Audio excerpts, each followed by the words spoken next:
வணக்கத்துடன் நம்ம class start பண்ணிடலாம். 8th ஸ்டாண்டர்டில் எக்கனாமிக்ஸில் யூனிட் 1 பணம், சேமிப்பு மற்றும் முதலீடுகள் அதான் பார்க்க போகிறோம். இன்றைக்கி டே 2ல் என்ன பார்க்க போகிறோம்னா உலோக பணத்தின் வரலாறு.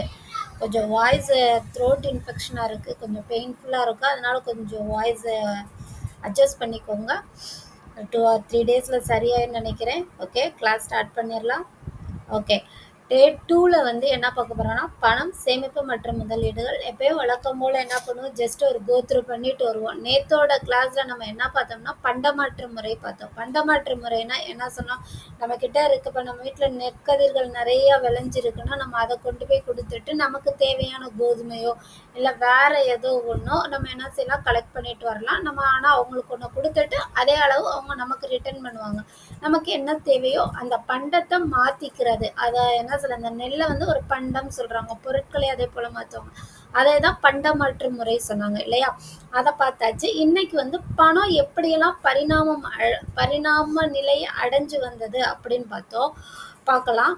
அதில் ஃபர்ஸ்ட் வந்து பண்டப்பணம் சொல்கிறாங்க. பண்டப்பணம்னா என்ன படிக்கலாம், உலோக பணம்னா என்ன, காகித பணம்னா என்ன, கடன் பணம், நிகர் பணம், இதெல்லாம் பணத்தை வந்து என்ன சொல்லியிருக்காங்க, பிரித்து வச்சுருக்காங்க. ஒவ்வொரு காலத்தில் யூஸ் பண்ணிட்டு வந்ததை அவங்க பண்டப்பணம், உலோகப்பணம், காகித பணம், கடன் பணம், நிகர் பணம், அதை வந்து காலத்தோட அடிப்படையில் வந்து இப்படிலாம் கொடுத்துருக்காங்க. இதெல்லாம் பணத்தோட வடிவங்கள். சரிங்களா.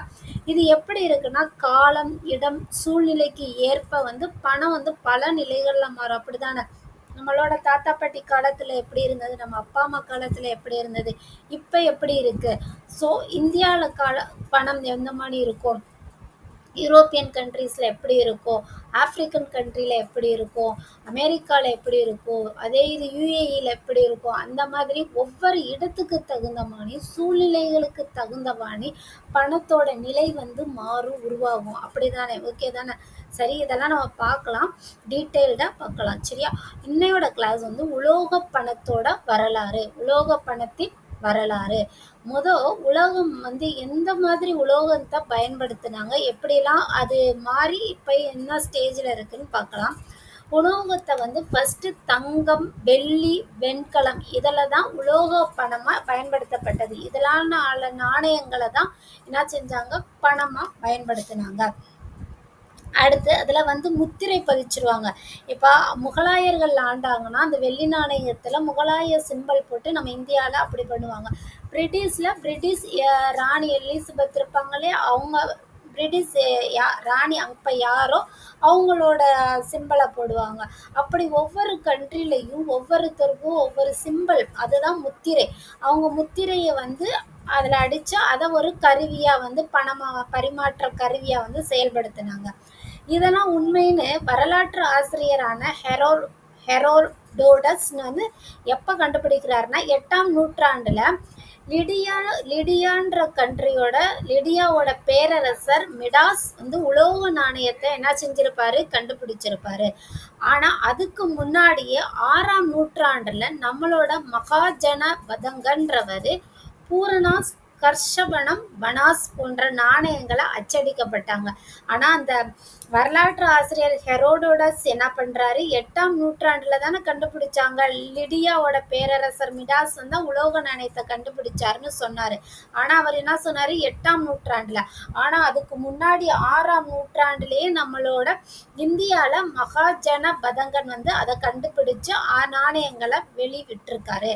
அது என்னென்ன நாணயங்கள்னு கேட்பாங்க, டிஎன்பிஎஸ்சிலாம் படிச்சிங்கன்னா பூரணாஸ், கர்ஷபணம், பனாஸ். சரியா, இதை தான் அவங்க கொண்டு வந்தாங்க. மௌரியர்கள் வந்து என்ன பண்ணாங்கன்னா தங்கம், வெள்ளி, தாமிரம், ஈயம் நாணயங்கள் இருக்கும் இல்லையா, தங்க நாணயங்கள், வெள்ளி நாணயங்கள், தாமிரத்தாலான நாணயங்கள், ஈயம்ல நாணயம் இருக்கும். சரியா, அதுலலாம் துளை ஒரு ஓட்டமானி ஹோல் மாதிரி போட்டு அதை தான் நாணயங்களாக வெளியிட்டாங்க. இதன் மூலம் அவங்க என்ன பண்ணலாம், இதுதான் அந்த காலத்தில் பணம். சரியா, நாணயங்கள்னு வேற எதுவும் நினச்சிக்காதீங்க. காயின்ஸு இப்போலாம் 5 rupees காயின்ஸ் பார்ப்பீங்களா, 2 rupees காயின்ஸ், 1 rupee காயின்ஸ்லாம் பார்க்குறீங்களா, அந்த மாதிரி அப்போ நாணயங்கள் அது. ஓகேவா. தங்கம், வெள்ளி, தாமிரம், அப்போனா நம்ம எவ்வளோ ஒரு நம்மளோட கண்ட்ரி செல்வ செழிப்பாக இருக்குது, தங்கத்தில் நாணயம் வச்சுருக்கலாங்க, வெள்ளியில், அந்த மாதிரி யோசிங்க. ரைட், எல்லாருமே அப்போ அப்படிதான் இருந்தாங்க. ஓகேவா. ரைட், அந்த நாணயங்களை துளையிட்டு வெளியிட்டாங்க. அடுத்து இந்திய கிரேக்க குசான அரசர்கள் இருக்காங்கள, அவங்க தான் சித்திரங்கள் பொறிக்கப்பட்ட நாணயங்களை அறிமுகப்படுத்தினாங்க. யார் அறிமுகப்படுத்தினா பார்த்தோம்னா இந்திய கிரேக்க குசான அரசர்கள் சித்திரங்கள் பொறிக்கப்பட்ட நாணயங்களை அவங்க அறிமுகப்படுத்தினாங்க. மௌரியர்கள் வந்து தங்கம், வெள்ளி, தாமிரம், ஈயத்துல துளையிட்டு அறிமுகப்படுத்தினாங்க. இந்திய கிரேக்க குசான அரசர்கள் வந்து சித்திரங்கள், அதாவது படம் வரைஞ்சிருப்பாங்க. சித்திரம்னா என்னது? படம் தானே. அதை வரைஞ்ச பொறிக்கப்பட்ட நாணயங்களை அறிமுகப்படுத்தாங்க. டெல்லி துருக்கி சுல்தான்கள், டெல்லி சுல்தான்கள் நம்ம நிறைய படிச்சோம்ல. அதே போல டெல்லி துருக்கி சுல்தான்கள் வந்து 12வது நூற்றாண்டுல என்ன பண்றாங்கன்னா நாணயங்கள்ல இந்திய அரசரோட உருவத்தை நீக்கிடுறாங்க. நம்மளோட இந்தியால எந்த இந்திய அரசர் ஆட்சி பண்றாங்களோ அவங்களோட உருவத்தை தானே பொறிச்சு வச்சிருப்பாங்க.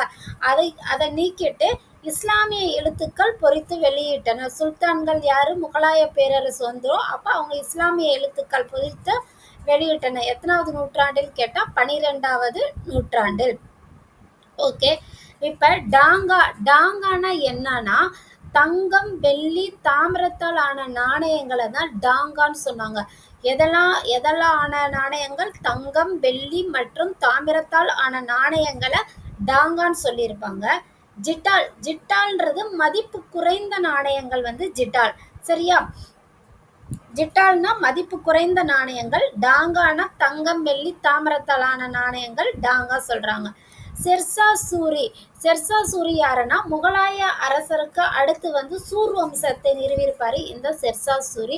அதை நம்ம இனிமே பெரிய கிளாஸ் வரும்போது முகலாயர்கள் பத்தி படிப்போம். அப்ப ஷெர்ஷா சூரி வந்து எவ்வளவு இம்பார்ட்டன்ட் பர்சன்றது வந்து உங்களுக்கு அங்க படிக்கும் போது தெரியும். அவரை பத்தி இப்ப நம்ம படிக்கணும் அவசியம் இல்லை. அவர் என்ன இன்ட்ரடியூஸ் பண்ணாருன்னு மட்டும் நீங்க அண்டர்ஸ்டாண்ட் பண்ணிக்கோங்க.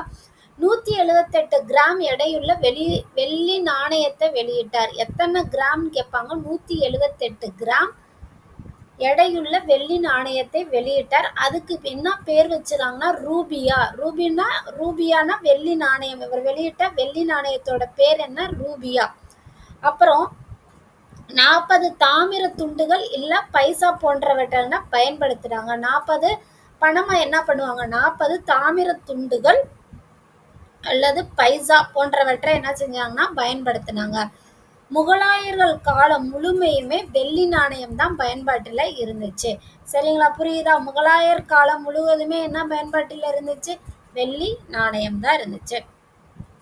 1717 முகலாய பேரரசர் பாருக்ஷியார்ன்றவர் என்ன பண்றாருன்னா முகலாயர்களுக்கு, ஆங்கிலேயர் இருக்காங்களா, ஆங்கிலேயர்களுக்கு நீங்க முகலாய பணத்தை, அதாவது முகலாயரோட பணம்னா என்னது? அப்ப நாணயம் தானே.